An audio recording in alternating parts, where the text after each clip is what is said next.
Good morning, YouTube. Welcome back to another video.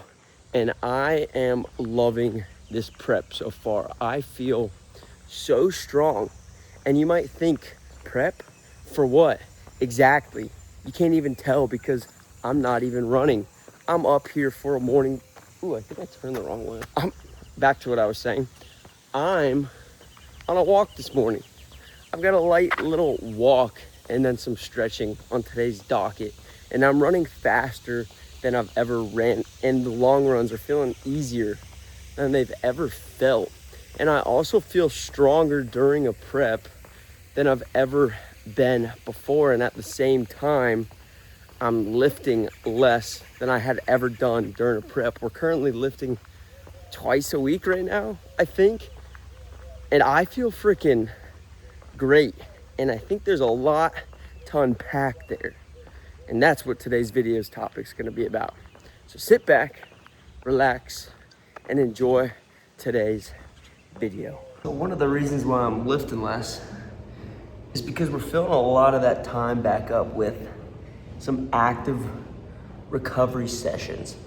Going for a walk, making sure I'm doing my stretches, doing some auxiliary movements for the hips, the quads, the hamstrings.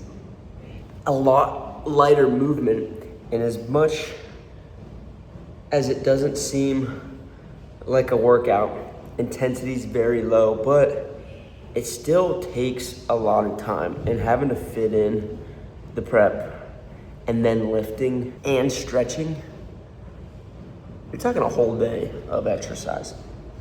And ain't nobody got time for that.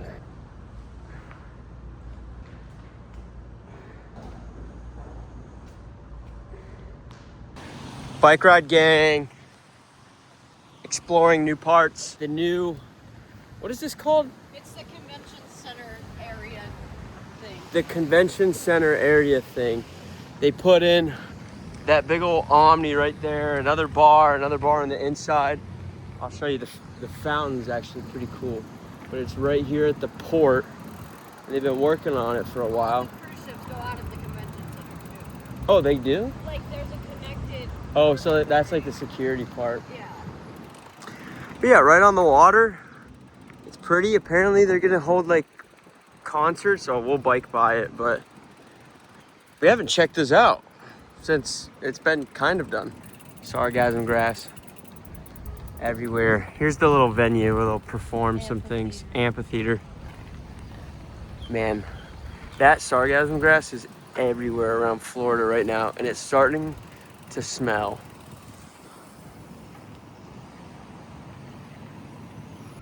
Back to stealing books. I don't steal books. I give them to underprivileged children. Oh, sure. From the $35 million house. Man, I know I always talk about going for walks and how nice they are, but evening bike ride even beats that. Nothing good today. Gosh, this seat, I think it's the seat that makes me feel weird on my inside. I don't know what to tell you. It makes like my whole lower half tingle.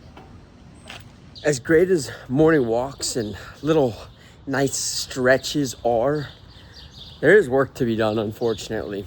Not every day, and we're gonna get into that because I've learned something and I've unlocked something in this prep that not every day, trust me, not every day, but we're never gonna run that sub 3 hour, potentially sub 2:55 qualifying time by just dilly-dallying around all day. Some days, work's gotta be done, and that day is today. Today is our long run, pitch black out. It's early. Thankfully, we're beginning of the prep, so it's only 12 miles, which is not too intimidating. No concern on how this will go. Every run's been great so far. 12 miles, you can gut out either way. So that's what we're gonna do. We're gonna put some actual work in. No dilly-dallying around, no little sunrise walks. We're gonna put some work in, run our 12 miles, and then let's talk about what's different about this prep and some of the things that I've unlocked with fitness lately. Man, I'll tell you what, no matter the distance of the long run, be it 8 to 30 miles, there's just an aura around it that it lasts forever. 12 miles done today. Nice, easy aerobic, 8:40 pace. I wanted to push it, but I knew that that's not in the game plan for today. So held back towards the end, just steady, calm, finished it feeling strong. But I'll tell you what, this Florida heat, it's something else. Like peak Charleston, South Carolina summer, brutal. But this temperature now is what the peak summer there feels like. We're beginning of June and I'm cooked. Enough blabbering about the runs, boring. Didn't even show you any cool sunrises. That's like the only good part about running is the sunrise. So gonna go inside, shower up, eat some breakfast, and then let's talk some recovery game plans and why I'm feeling so strong and so steady and so confident in this prep. Unlike before where dragging, getting weaker, feeling soft. It's a whole different ball game this time around. And I figured something out. So let's go talk about why. This is the strongest that I have ever felt for a marathon prep. The fastest, the best shape, most definitely the healthiest. And I think I figured out why. For the past years, I've treated recovery like it being something extra. If I had time, I'd stretch. If I had time, I'd do mobility. If I had time, I'd do PT. And this time around, recovery is part of the training. I've always been the one to go, go, go, no days off, push, push, push. And the older I get, I realize that you don't get better from the training. You get better from training and then letting yourself recover. My lifting has completely changed this prep. I used to lift to get stronger and for aesthetics. And this time around, not that I don't care about that stuff when it's not prep, but this prep, I'm focused on running performance training. That means less ego lifting, still gonna do bench press, more stability work, more mobility, and more movements that actually make me healthier and a better runner, not just with bigger arms. One of the key things I did before this prep started is I lost a decent amount of weight. I've never really bulked up, so I've always just been relatively fit. But leading up to this prep, while my mileage was low and I wasn't having to fuel for performance as much, I lost about 12 to 15 pounds. Just really focused on cutting out carbs, unfortunately, and seeing that scale drop. Not because I wanted more visible abs, but because I wanted to be lighter. And a lot of people get into running marathons and running because they think they're gonna lose body fat, but doing cardio actually isn't the best way to lose body fat. It's your caloric intake. Cardio can help a little bit, but you realize that the longer distances you run, trying to get lean at the same time is detrimental. You're gonna feel bad, you're not gonna lose body weight, you're gonna have high cortisol, you're gonna feel horrible, and that scale most likely is actually gonna go up. And in the past, I tried to stay lean, I tried to get even more lean during a marathon prep. So looking back, it's really freaking stupid. You're asking your body to do two complete opposite things: perform and kill itself. So this time around, when I wasn't focused on recovery, I leaned down, and so I could start this prep where I wanted to be. Now, one of the things why I love running long distance so much and marathons and training and all this is because in the past, I really struggled with my weight, and then therefore it led me down a road of struggling with my thoughts and mentality around food and being very restrictive and worried about gaining weight. But running pulled me away from that. Running changed my whole perspective on food. I stopped looking at it as the enemy and started looking at it as nutrition to fuel my next workout. And it got me away from being scared to eat, because now in my mind, when I overeat, I just think I'm gonna have some extra energy on tomorrow's run. So because I've lost weight before this prep and I'm not worried about gaining weight, and I know I need to eat to fuel, I'm eating way more calories because I'm not afraid to put that weight back on because I am a little bit lighter than I would actually want to be. So I'm eating more carbs than I've ever eaten in my life, and I feel freaking good about it. I feel like a machine. And honestly, even though I was okay with it, that scale's not going up. I can feel the nutrition that I'm eating directly correlate to how I feel on these workouts. I'm having better energy and better recovery now that I'm not restricting to keep the scale down. So that was a key part, getting my weight way below the weight that I normally sit at so that I can not be so worried if it does creep up, and I can focus more on fueling for performance. And as big as it was for me to drop this weight before the prep, I would say the biggest thing that I have realized in this prep and the difference between all my other ones is leading up to this prep, I had to take off a significant amount of time, more time than I have in the last 4 years from running due to an injury. And at the time of the injury, I was so stressed because I knew that the start of prep was coming up.